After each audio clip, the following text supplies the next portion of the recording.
მოგესალმებით.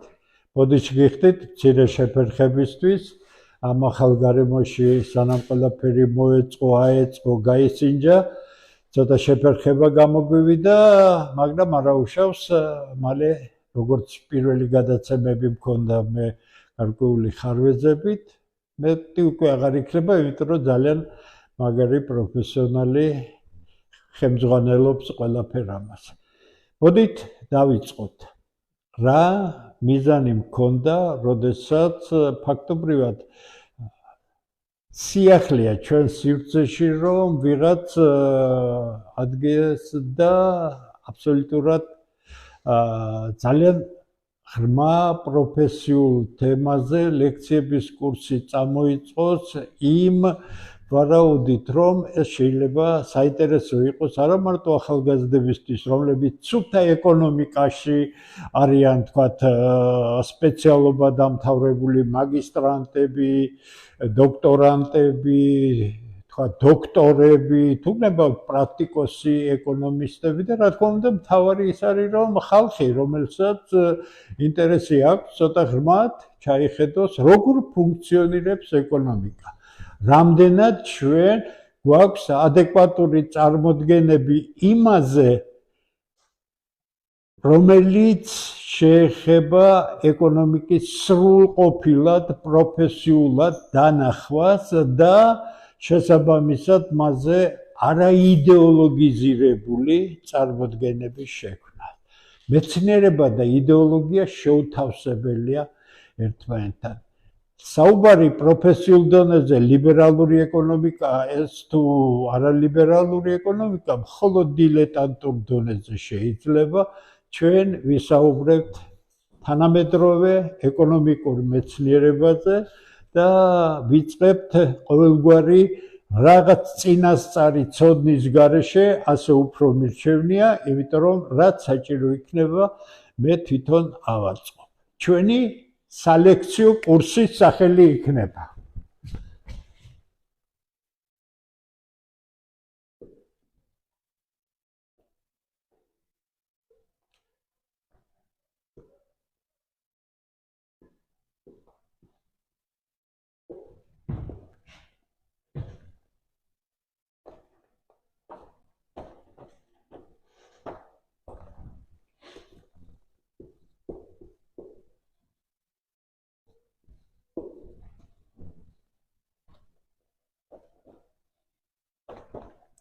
სულ გვექნება 15 ლექცია.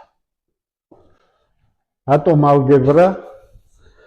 იმიტომ რომ რატომ თქვა წრფივი ალგებრა არა, რომელიც ნაწილია ალგებრისა, იმიტომ რომ რაგი მე ვთქვი რომ პროფესიულ დონეზე გვექნება საუბარი იმის გათვალისწინებით, რომ დაკვირვებული ხალხი უსმენს ამას, ვინც არ არის სპეციალისტი, ისაღი გონება აქვს, რამდენად შეუძლია გააზრების დონეზე ყველანაირ სირთულეში წამოვიდეს, მე ისე ავხსნი, რომ მე ვფიქრობ, რომ რთული მათემატიკური მეთოდები, წესები, მათემატიკური ფორმულები იქნება თუ გარკვეული შედეგები, ახსნილი ისე იქნება, რომ აბსოლუტურად გასაგები უნდა იყოს, ეს არის ყველაფერი. მათემატიკური მოდელები ეკონომიკაში, რა გვინდა ეს მათემატიკური მოდელები? ჩვენ გვინდა ეკონომიკა და მოდით პირდაპირ ვისაუბროთ ეკონომიკაზე. აი ახლა მე უნდა გადავიდე ყველაზე მნიშვნელოვან პირველ ეტაპზე იმისა, რომ როდესაც მეცნიერება სწავლობს რაიმე პროცესს, რაიმე ობიექტს, ამ შემთხვევაში ეკონომიკას, ფირმას თუ გნებავთ, ინფლაციის პროცესს და ასე შემდეგ, ეკონომიკურ ზრდას და ასე შემდეგ, არავის არ შეუძლია ისაუბროს ყველა იმ ფაქტორის გათვალისწინებით, კერძოდ ეკონომიკაში, იმიტომ რომ უამრავი ფაქტორი მოქმედებს, ზოგი არადაკვირვებადი ფაქტორია, ზოგი არაგაზომვადი ფაქტორია, ამიტომ მე ჭირდება პირველი ყველაზე რთული ეტაპის გავლა.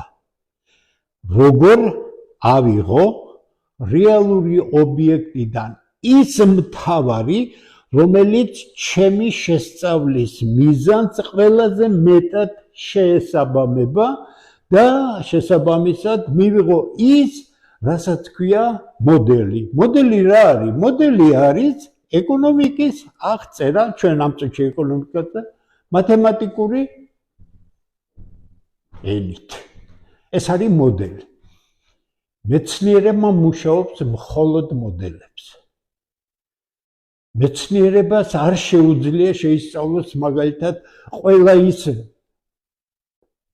ბუნება თავისი ყველა წვრილმანის გათვალისწინებით. მას არ შეუძლია კოსმოსში რაკეტის გაშვების ყველა პროცესი აღწეროს, იმიტომ რომ ეს იმდენად ბევრი რამეა, მას ვერ ჩაატაკ.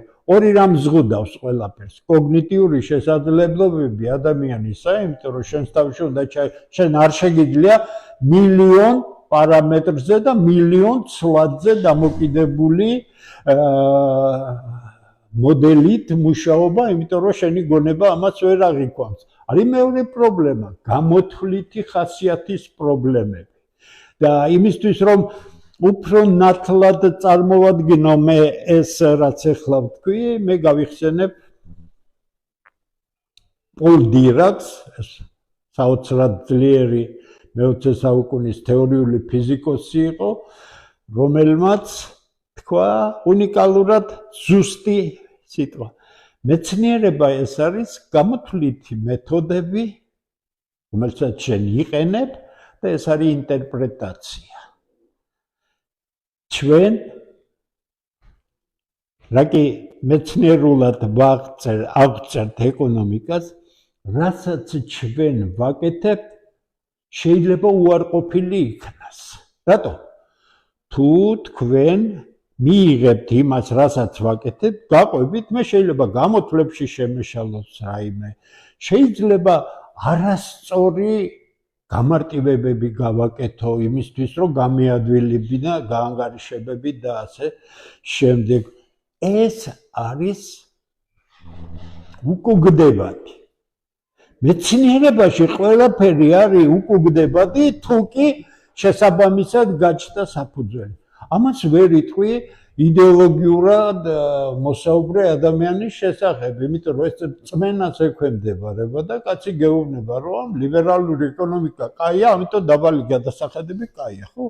მარტო იდიოტს შეუძლია ამნაირ თემაზე საუბარი, იმიტომ რომ მას წარმოდგენა არ აქვს, როგორ ფუნქციონირებს ეკონომიკა. ესე იგი, მე მინდა გავაკეთო რეალური ობიექტიდან ეკონომიკას, რასაც ქვია მოდელი, იმიტომ რომ შემეძლოს მისი აღწერა მის მთავარ წარმოსახვაში და შემეძლოს ამ მოდელის ამოხსნა. ესე იგი, მეორე ეტაპი არის მოდელის მათემატიკური ამოხსნა. ასეთი იქნება, ისეთი იქნება, განტოლებები, უტოლობები, დიფერენციალური შემთხვევითი სულ ერთია. ბოლო-ბოლო უნდა ამოხსნა და რჩება მესამე ეტაპი. მე მიღებული შედეგები, რომელიც სულაც არ წარმოადგენს, რომ ეს არის ნაღდი. მე უნდა შევუდარო იმ რეალურ პროცესებს. ფიზიკაში ექსპერიმენტებს აკეთებენ და თუ შედეგი, ეკონომიკაში დღეს მრავალი ექსპერიმენტი ტარდება, თუ მოდელი არ შეესაბამება ექსპერიმენტულ მონაცემებს და არ შეესაბამება საღაზრდს და ისეთ რამეებს, რაც მონაცემებია, დროითი მწკრივებია თქვენი წლების განმავლობაში, გამოშვებები, მოსახლეობის დინამიკა, კაპიტალის მდგომარეობა და ასე შემდეგ და ასე შემდეგ, ხო? მაშინ მე უნდა მივადგე პირველ ეტაპზე იმას, რომელიც აბსტრაქციას, გამარტივებას ეხება.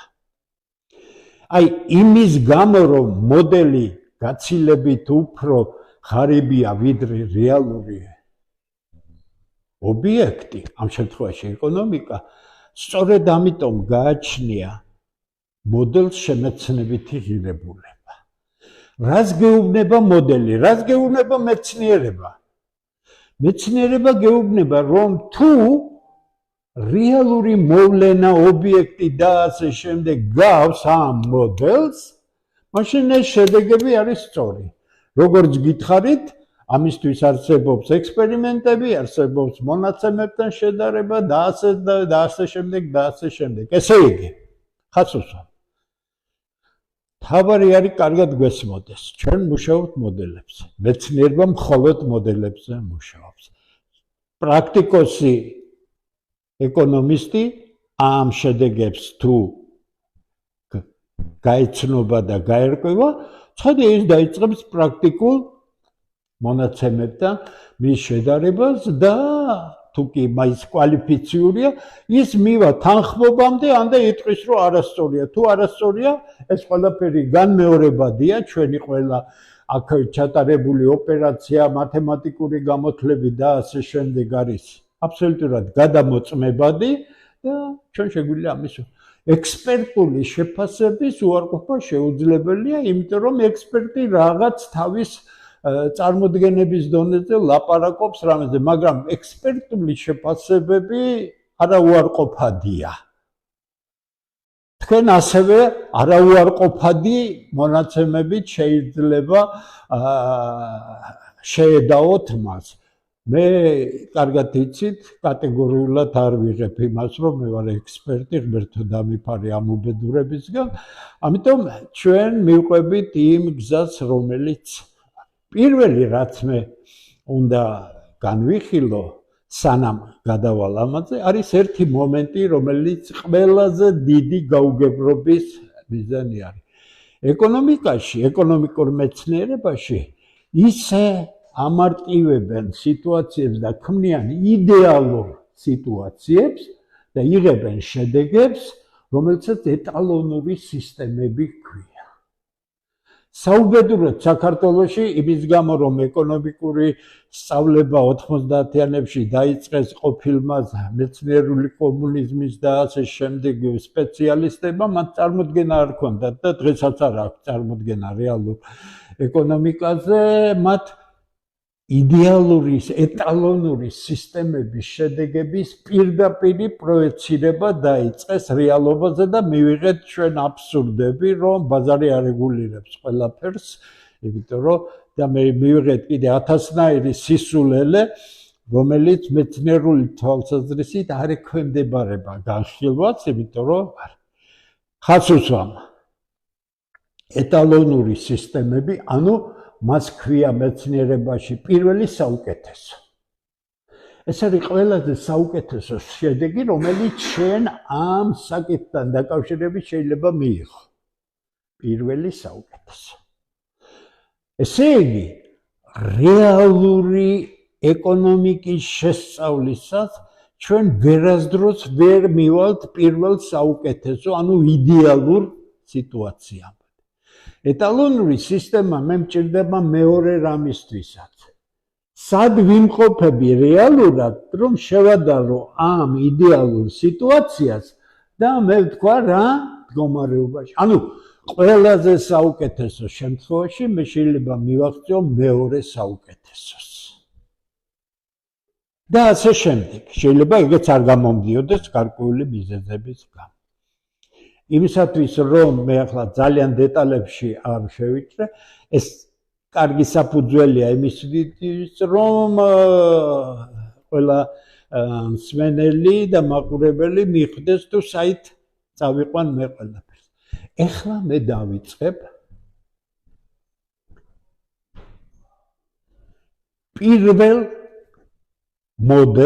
პირველი მოდელის განხილვას, რომელსაც ქვია ლეონტიევის დარგთაშორისო ბალანსის მოდელი. დავწეროთ, ეს არის კლასიკა. კლასიკა უნდა იცოდეს ყველა ეკონომისტმა. მაგრამ ეს ისეთი კლასიკაა, რომელიც მარტივად არ გამოდის გასაგებად. მაგრამ ჩვენ ავხსნით მას ისეთნაირად, რომ ყველასთვის გასაგები იყო. ესე იგი, ჩემი პირველი ამოცანა არის პარაგრაფი პირველი ლეონტიევის დარგთაშორისი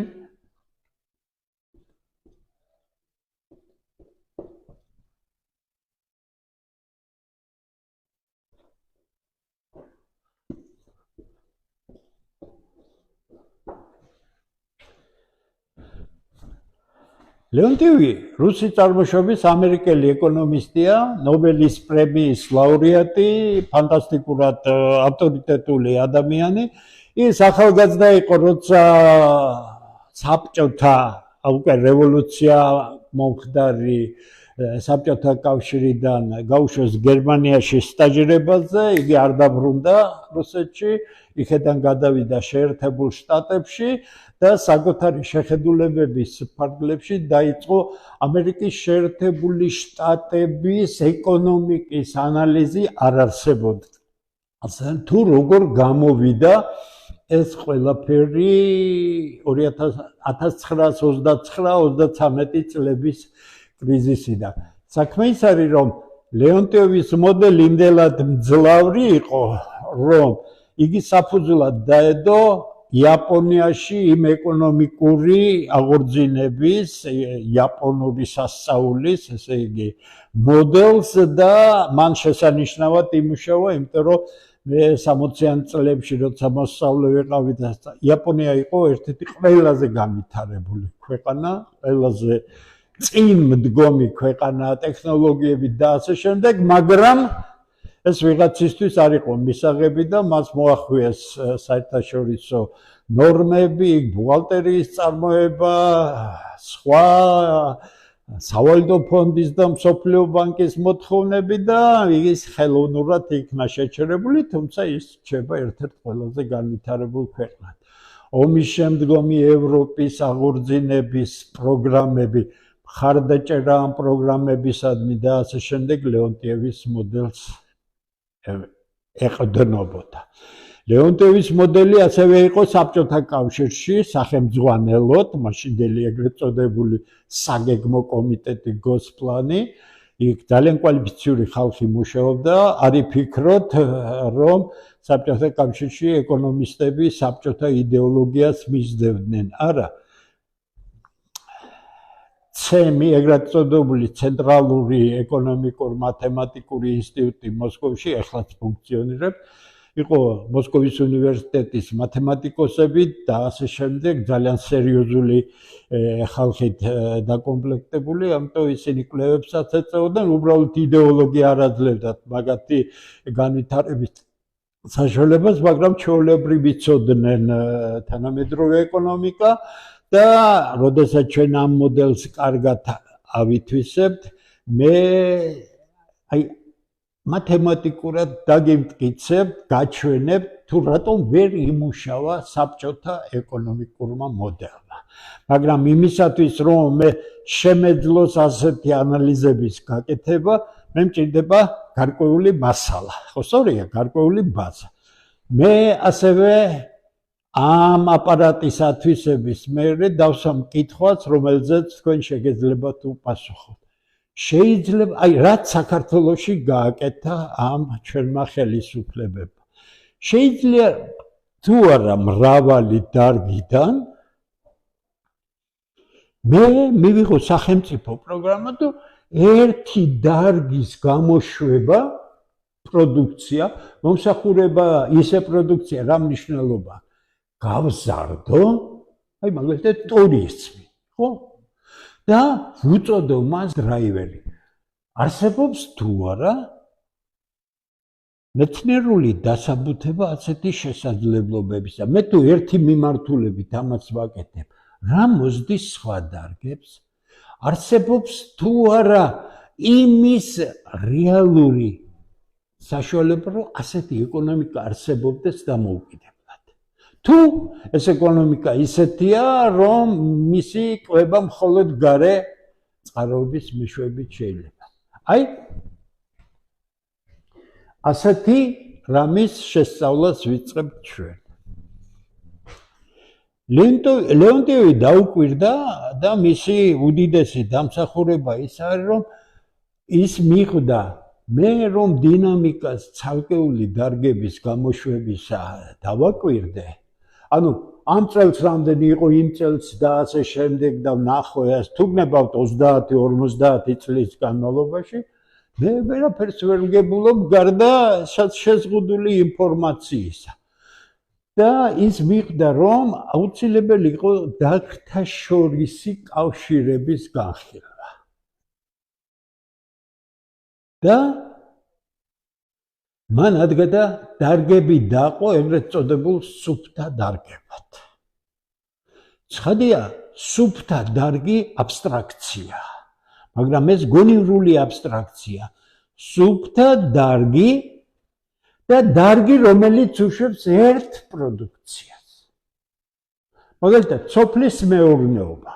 ხო, მაგრამ სოფლის მეურნეობაში უამრავი პროდუქცია იწარმოება, ხო სწორია? ეს აგრეგირებული იქნა, გასაშუალოვდა და საშუალო ფასი დაედო. ესე იგი, პირველი აბსტრაქცია ლეონტიევის მოდელისა არის, რომ არსებობს დარგები, ერთი დარგი, ორი დარგი და ასე შემდეგ. ლეონტიევმა აიღო და თქვა, დარგები არის n რაოდენობის და ჩვენ შეგვიძლია ეს დარგები გადავნოვოთ. ესე იგი, დარგები ეს არის 1, 2 და ასე შემდეგ n რაოდენობის. რამდენია n?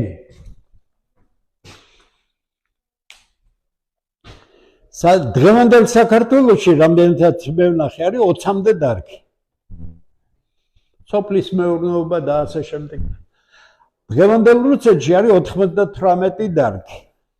თუმცა საბჭოთა კავშირში გაცილებით მსხვილი აგრეგირებული დარგები იყო. შეერთებულ შტატებშიც არის ასევე მრავალი დარგი.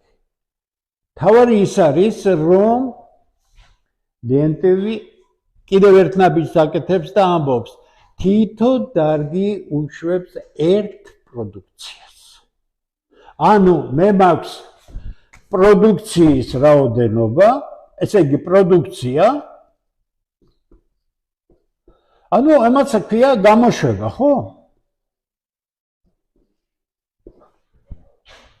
output, რასაც უწოდებენ ინგლისელები, ხო? ვიპუსკ რუსები. პროდუქციაც არის ერთი დარგი თუ არის, მას ერთი პროდუქცია შეესაბამება. მეორე დარგს დანობრივს მეორე პროდუქცია ამასაც ვნომრავ. და n პროდუქცია. ესე იგი, მაქვს n დარგი, მაქვს n პროდუქცია. აქ სადღაც იქნება, ხო? ხო სწორია. 1, 2, 3 და ასე შემდეგ i, რომელიც იცვლება, აი ასე. მოკლედ, აი ეს რომ მოკლედ ჩავწერო, ხო სწორია? 1, n, i იცვლება, ანუ i არის ის მოთამაშე ინდექსი, რომელიც გაივლის 1-დან მე-ნე დარგამდე და 1-დან მე-ნე პროდუქციამდე. იმისათვის, რომ მე დავახასიათო და შემოვიღო ისეთი სიდიდე, აი მაგალითად ჭირდება ვექტორი. მე შემიძლია ფორმალურად შემოვიღო ვექტორი, მაგრამ მე მინდა დაგანახოთ თითებზე თუ რა არის ვექტორი. მაგალითად, თუ თქვენ საკუთარი წონა გაინტერესებთ, საკმარისი ერთი ციფრი, ერთი რიცხვი იცოდეთ, აიწონებით და თქვათ ხართ 100 კილოგრამი.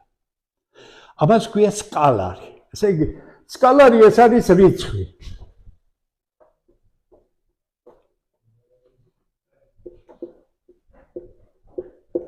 მაგრამ ვექტორი ეს არის დალაგებული კომპონენტები 1, 2, 3 და ასე შემდეგენი. როგორ წარმოვიდგინოთ? დავუშვათ თქვენ გადით სუპერმარკეტში, ნიკორაში ან სხვაგან და თქვენი ჩანთავ, თქვათ არის ვექტორი. და ჩაალაგეთ შიგნით, პური იყიდეთ, კარაქი იყიდეთ, ვაშლი იყიდეთ, ძეხვი იყიდეთ, ხორცი იყიდეთ, რაღაცა, ხო? რაღაც რაოდენობა.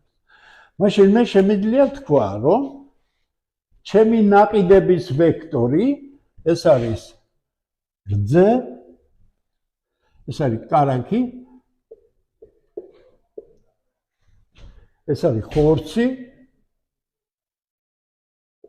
და ასე შემდეგ ეს არის თქვათ კარტოფილი სიტყვაც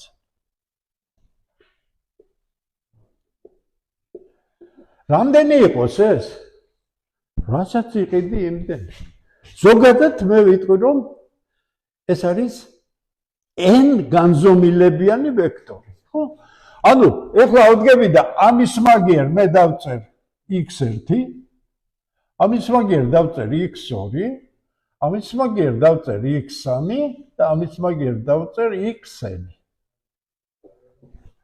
აი ვექტორი ანუ ვექტორს არ ყოფნის აღსაწერად ერთი სიდიდე მას სჭირდება სიდიდეების გარკვეული დალაგებული ამას მე უწოდებ თქვათ x ვექტორს ასე აღინიშნება ვექტორი ისრით თავზე ან და სხვანაირადაც აღინიშნება მუქი ასოთი აი ახლა ასეთი დაფაზე უხერხულია ასეთი ხშირი წერა ამიტომ x შეიძლება ასეთიც იყოს გინდა ასე აღმიწერია გინდა ასე ეს ერთი და იგივე ესე იგი რა გამოდის სრულიად გასაგები რა ჩემი ნაყიდების ვექტორი x შედგება 1 2 და ასე შემდეგ ელემენტებისგან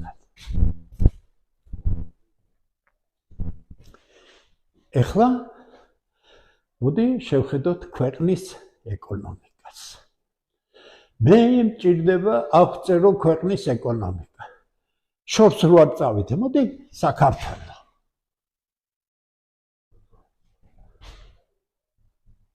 როგორ შემიძლია ამის ეკონომიკის აღწერა მარტივი რამით შემოვიფარგლებ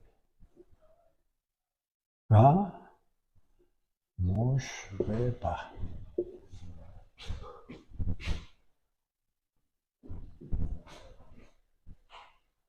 ანუ თელი პროდუქცია რომელიც ქვეყანაში გარკვეულ პერიოდში იწარმოება მეორე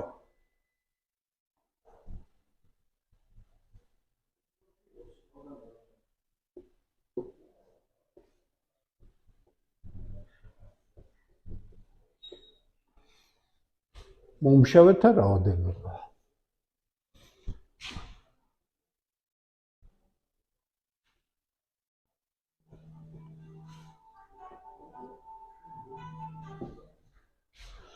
კაპიტალის ოდენობა შენობები დანადგარები ასე შემდეგ ხო სწორია მოდი შორს მეტი არ წავიდე აი ვექტორი კიდევ ერთი ნიუანსი ვექტორებთან დაკავშირებით რომელიც მე ამ ასეთნაირად ვექტორის ნაცვლად რომ დამეწერა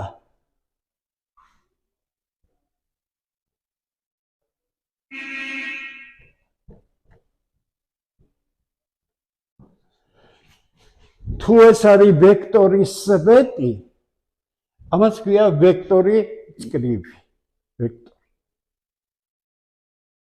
ამათ შორის არაფერი სხვაობა არ არის მაგრამ მე თუ მაქვს ასეთი ვექტორი და მინდა გადავიტანო ასეთ ვექტორად ამას ვუძახიან ტრანსპონირებას ესე იგი და ამას აღნიშნავენ ასე x-ი ტრანსპონირებული როცა დამჭირდება ამას კიდე მივაქცევ მაგრამ ესე იგი არ ამგონია ეს რაიმე ასე რო დავწერ მე ვიგულისხმობ ჩვენის ასეთებია და მე შემდეგ ოპერაციებს გავაკეთებ ისე რომ ეს ყველაფერი იყოს ეხლა მე უბრუნდები ესე იგი ჩვენ ვაკეთებ შემდეგ რაიმეს დარგების მიერ გამოშვებული პროდუქცია აღიწერება n განზომილებიანი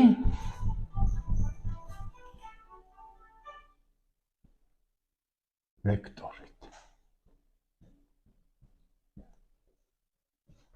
ელემენტების რაოდენობა ბოდიში კომპონენტების რაოდენობა ვექტორში მის განზომილებას ანუ ერთგანზომილებიანი ვექტორი იქნება სკალარი გასაგებია ხო ორგანზომილებიანი იქნება ორი კომპონენტისგან შემდგარი და ასე შემდეგ. ესე იგი, ეკონომიკა უშვებს n რაოდენობის პროდუქციას x1, x2 და ასე. სად მიდის ეს პროდუქცია? ეს პროდუქცია გარკვეული ნაწილი მიდის სხვა დარგებში პროდუქციის წარმოებისათვის. მაგრამ ეკონომიკაც არ შეუძლია იმუშაოს ისე, რომ რასაც აწარმოებს, ისევ წარმოებაში მიდიოდეს. მას ყავს საბოლოო მომხმარებელი, ხო სწორია? საბოლოო მომხმარებელი, ანუ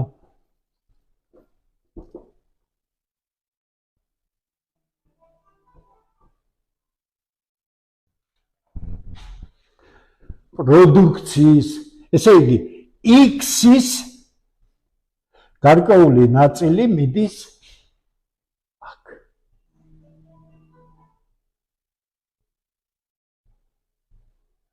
დანარჩენი მიდის სხვა დარგებში წარმოებაზე, ხო? ესე იგი, რა გამოდის? თუ მე მაქვს იური პროდუქცია,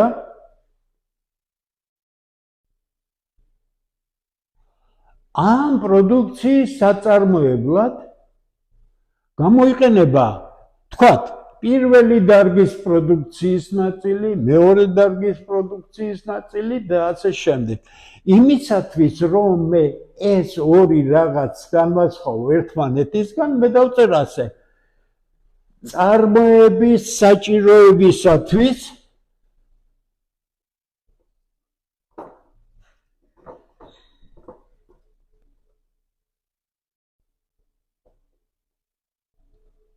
მოხმარებული გამოშვება.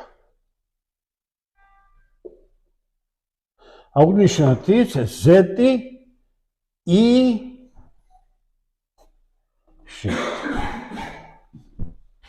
ცხადია? G გაიგებს, დავწერო ეს თუგნებად დავწერ I უდრის 1-დან n-მდე და G უდრის 1-დან n-მდე.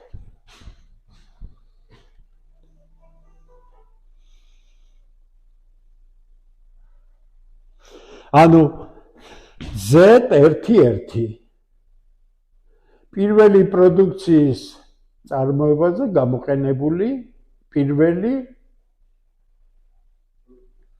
დარგის პროდუქცია. Z1-2 პირველი პროდუქციის წარმოებაზე გამოყენებული მეორე დარგის პროდუქცია და ასე შემდეგ. Z-I-N. ეს იქნება ჩემი ბოლო წევრი 1-N პირველს როცა ვაკეთებ I. ესე იგი რაც ვაკეთებ I შემცვალე ჯერ 1 მივეცი მნიშვნელობა, ეხლა ვატრიალებ ყველა G-ს. მე ის გავხდი 2-ს და ისევ დავატრიალებ ყველა G-ს, კიდევ ამას დავაკეთებ ასე და ასე შემდეგ და ასე შემდეგ. ეს იქნება პირველი დარგის პროდუქციაზე გამოყენებული n-ური დარგის პროდუქცია.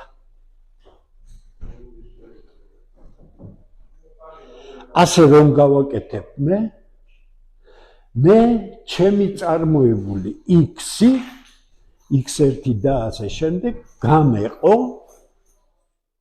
და მივიღე განაწილება, რომ X1 გამოშვება, ანუ პირველი დარგის გამოშვება განაწილდა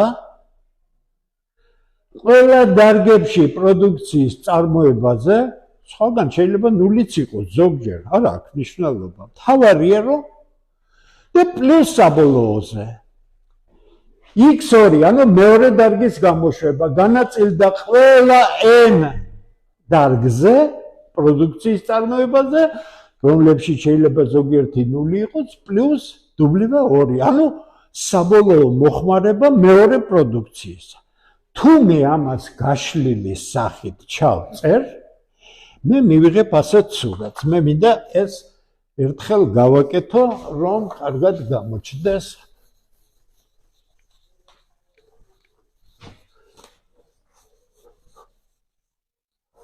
რა მივიღე? მივიღე, რომ x1, x2, xn ნაწილდება ორი მიმართულებით წარმოების საჭიროება, საბოლოო მოხმარება. სანამ ამას დავწერდე, ლეონტიევმა შეამჩნია ერთი ასეთი რამ, რომ იმ ეკონომიკაში განვითარების იმ ეტაპზე, რომელსაც ის აკვირდებოდა და ის აკვირდებოდა წლების განმავლობაში, დროით მწკრივებს, ანუ მონაცემებს დაალაგებულს დროის მიხედვით და ეს იყო x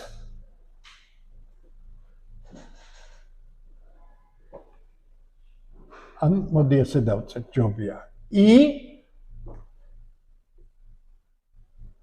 z ბოდიში z i ში გასაგებია ეს ფიგურული ფრჩხილები იქეთ-აქეთ ნიშნავს სიმრავლეს.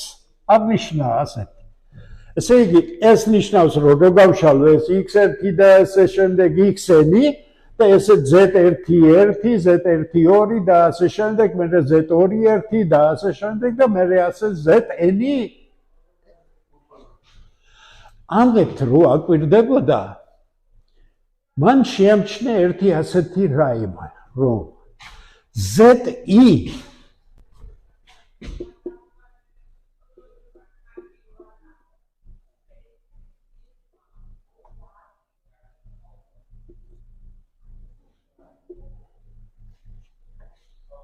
ეს არის დაახლოებით მუდმივი სიდიდეები.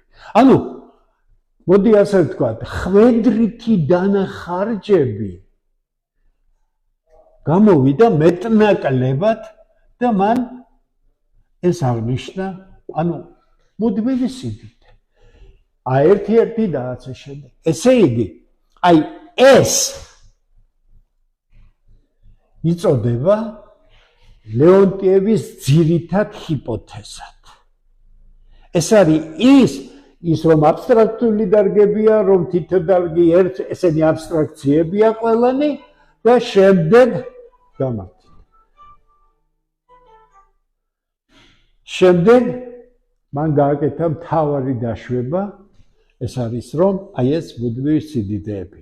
მაშინ ჩვენი დარგთა შორისი ბალანსის განტოლება შეიძლება ასე ჩავწეროთ.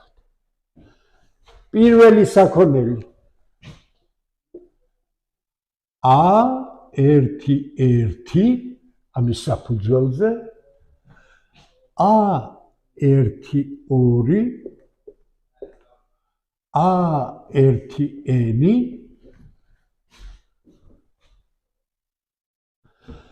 A2-1 ნახეთ უკვე ავტომატურად ვალაგებ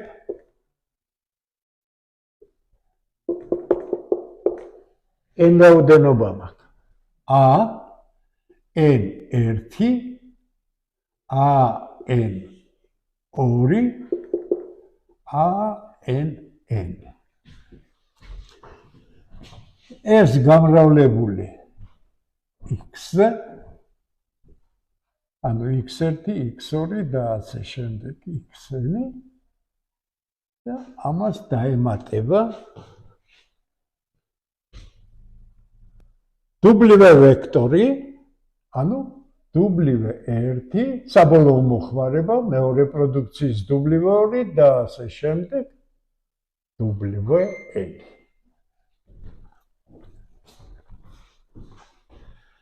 თუ მე გაშლილად ჩავწერდი ამას, არა მატრიცის სახით და ახლა ეს მატრიცა.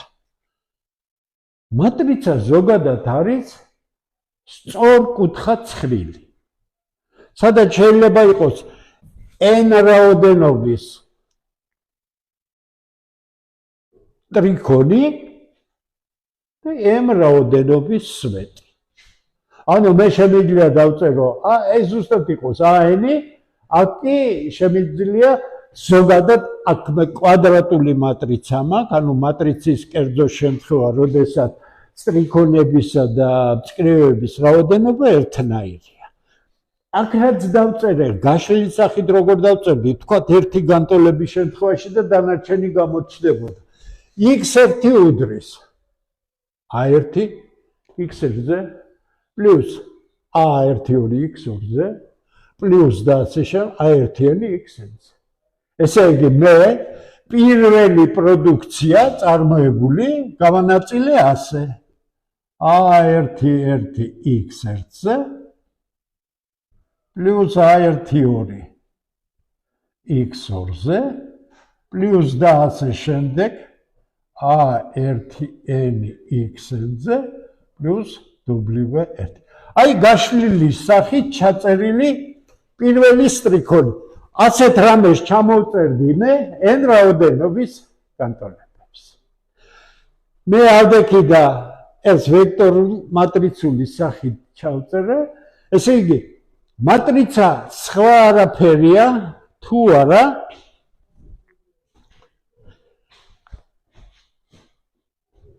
რიცხვებისგან შედგენილი ცხვილი. ნუ შორს არ წავიდეთ ჯერ.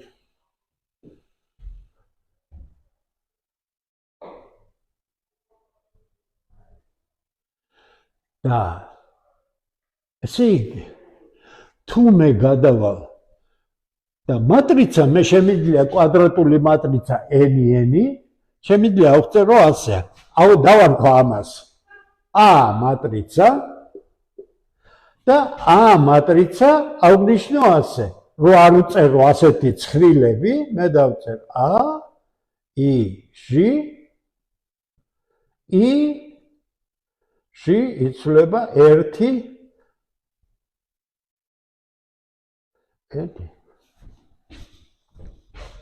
აი ასე მარკებად.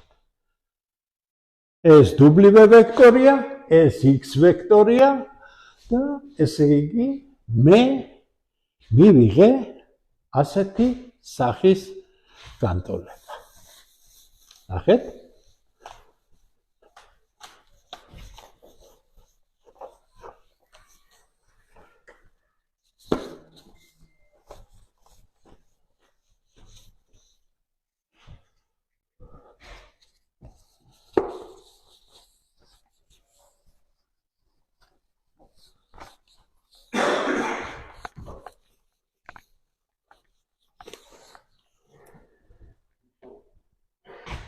x ვექტორი უდრის a მატრიცა გამრავლებული x ვექტორზე პლუს w ვექტორი. ეს მე რომ წავიკითხო და ინტერპრეტაცია მოვახდინო, არის როგორც ავხსენე. მთლიანად ეკონომიკაში გამოშვებული პროდუქცია ნაწილდება ყველა დარგში პროდუქციის გამოშვებაზე და პლუს საბოლოო მოხმარებაზე. ვინ არის საბოლოო მოხმარებელი? შინამეურნეობები, ადამიანები, ფირმები, სახელმწიფო, რომელიც თავისი რაღაც პროგრამების გამო გადის ბაზარზე და ყიდულობს საბოლოო მოხმარების საგანს და ასე შემდეგ და ასე შემდეგ. აი ეს არის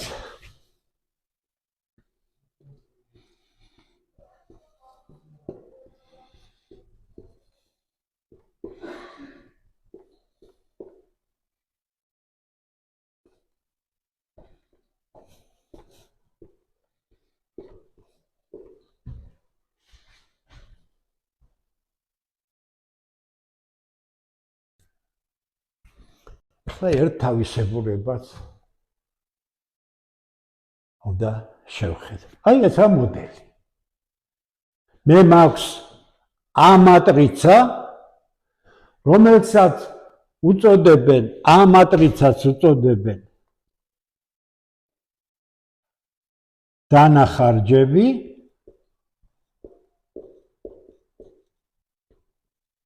გამოშვების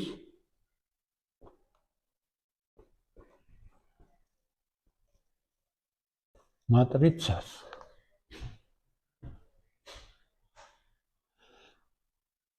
ეკონომიკის რესურსების ფარგლებში მე გამოვშვი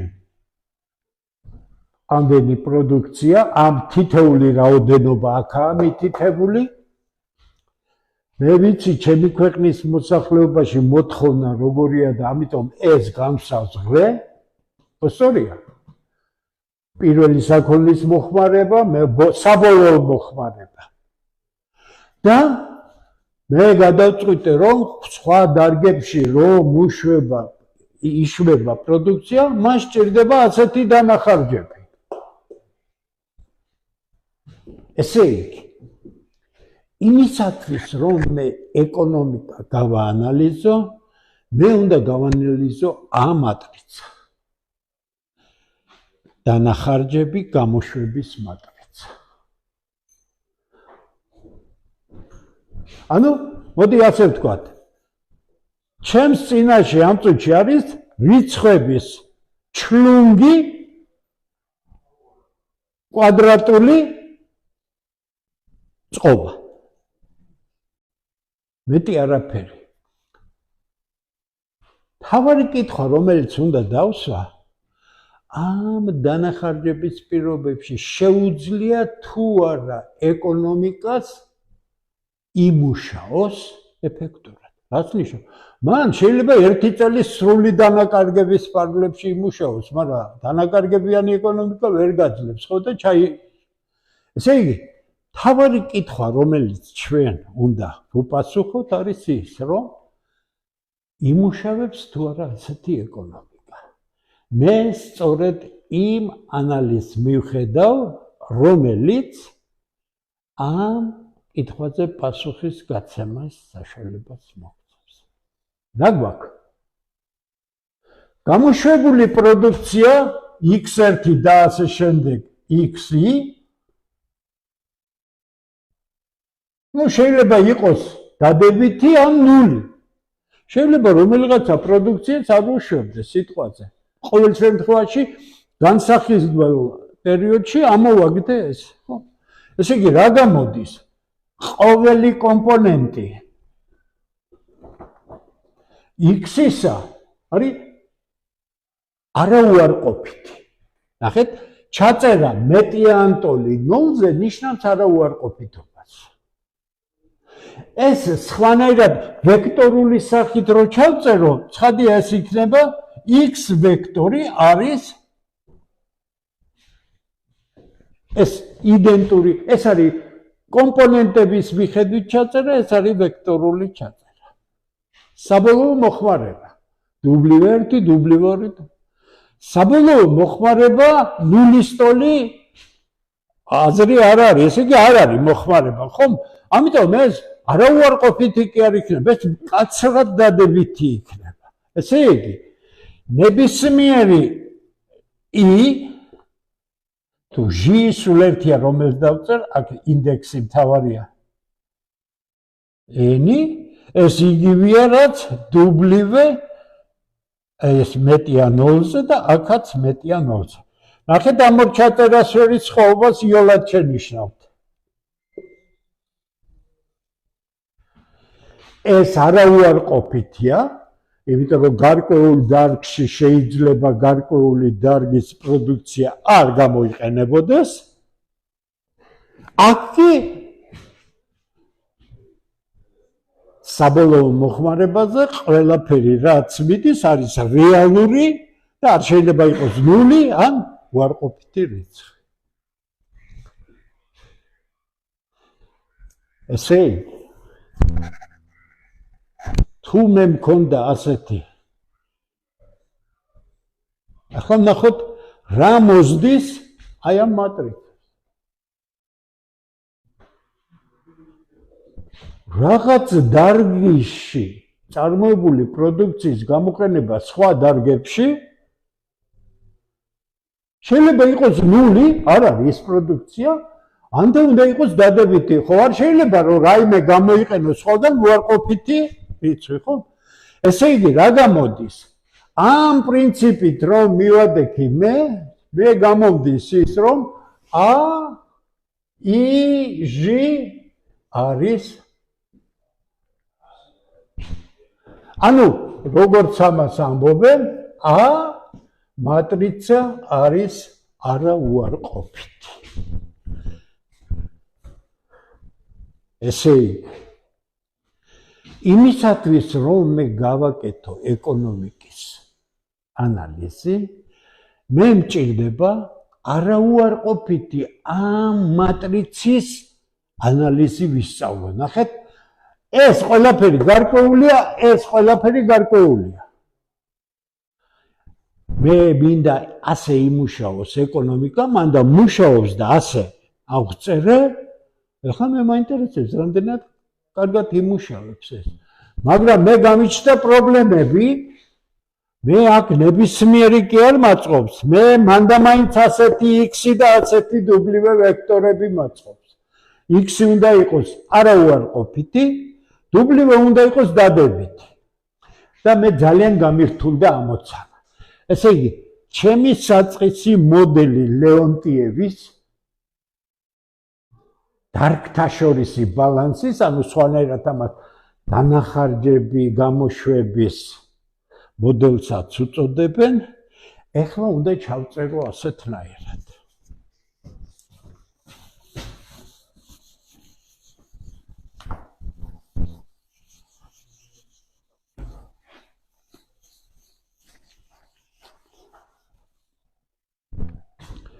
ამ ბალანსს ვერსად გავექცევი. ესე იგი, ამოცანა ეხლა აი ასეთნაირად ისმება. მე მაინტერესებს არა ამის ნებისმიერი ამონახსნი, არამედ მე მაინტერესებს ისეთი ამონახსნი, რომელიც x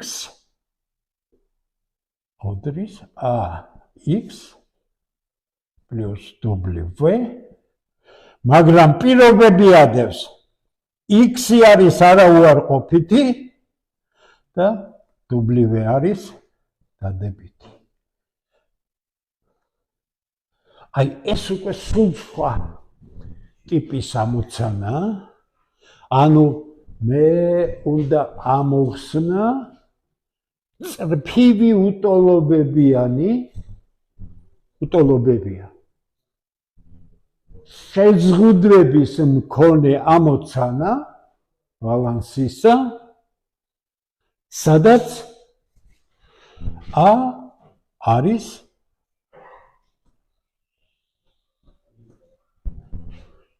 არაუარყოფითი მატრიცა. სწორედ აქედან მოდის თეორიის დასახელება, არაუარყოფითი მატრიცების თეორია.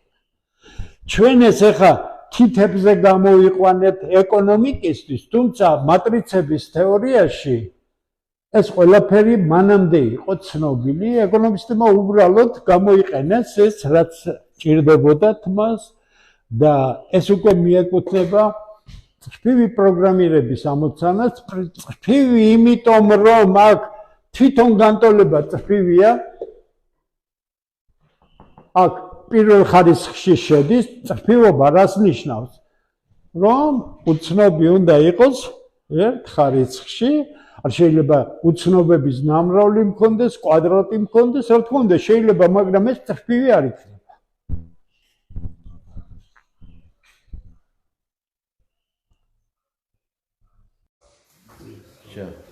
გავაგზავნეთ. პოლიტიკით პატარა შეფერხება იყო ნელ-ნელა ავეწყობთ. ესე იგი, ჩვენ მივიღეთ საკმაოდ რთული ამოცანა. ეხლა მე პატარა ოპერაციას გავაკეთებ. მოდით ასე გავაკეთებ.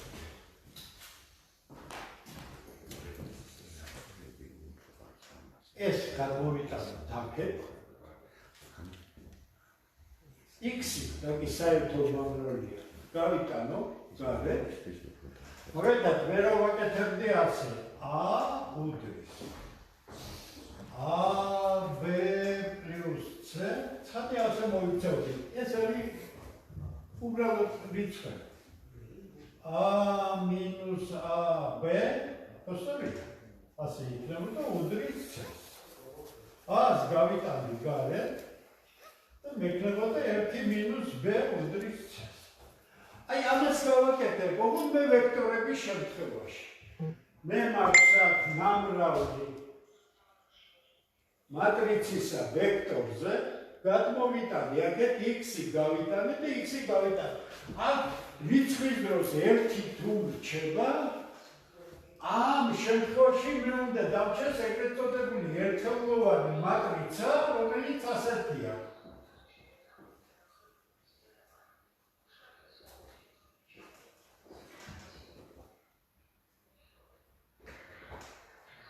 ანუ მის დიაგონალზე არის ერთეული. აი ამას ქვია ერთეულოვანი მატრიცა. თუ მე ერთეულოვან მატრიცას გავამრავლებ x-ზე, როგორც ვთქვა, აქ x1 და ასე შემდეგ, ამას თუ გავამრავლებ, მე მივიღებ x ვექტორს. ესე იგი, როცა მე x ვექტორი გავიტანე გარეთ, დამრჩა x-ი ერთეულოვან ვექტორს მინუს a უდრის w-ს x-ი მეტია ანტოვი 0-ზე, w მეტია 0-ზე. აი, ჩემი ამოცანა მე დავიყვანე აქ. ესე იგი, იმისათვის რომ მე ეკონომიკა გავანალიზო, მე მჭირდება e minus a matrixis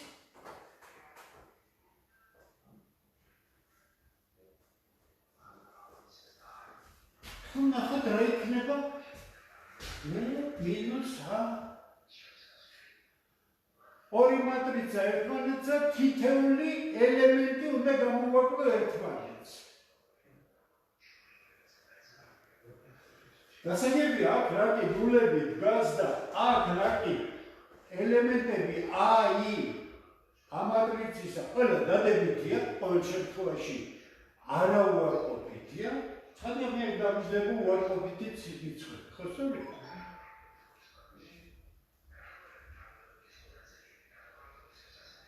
დიაგონალზეც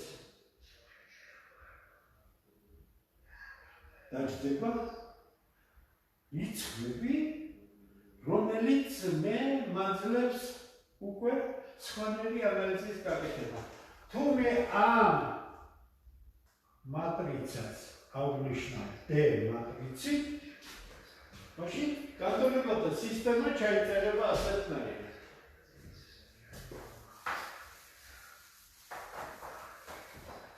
D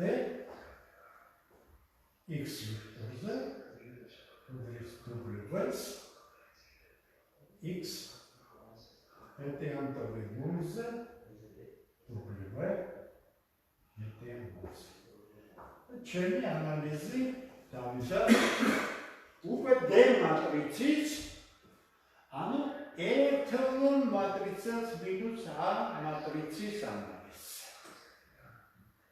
ამის შემდეგ მე შემოვიტან პროდუქტიული მატრიცის ცნებას, ამის შემდეგ მე შემოვიტან თეორემას, რომელიც ძალიან მნიშვნელოვანია, მაგრამ დღეს პირველ დღეს რომ არ გადავიღალოთ და ეს შეფერხებებიც არ ვთქვათ კიდევ არ განიმეორო, მოდი ამით დავასრულოთ. დიდი მადლობა ყურადღებისთვის. ყოველ შაბათს ჩვენ 8 საათზე შევხვდებით ერთმანეთს და მე გავაგრძელებ ამას.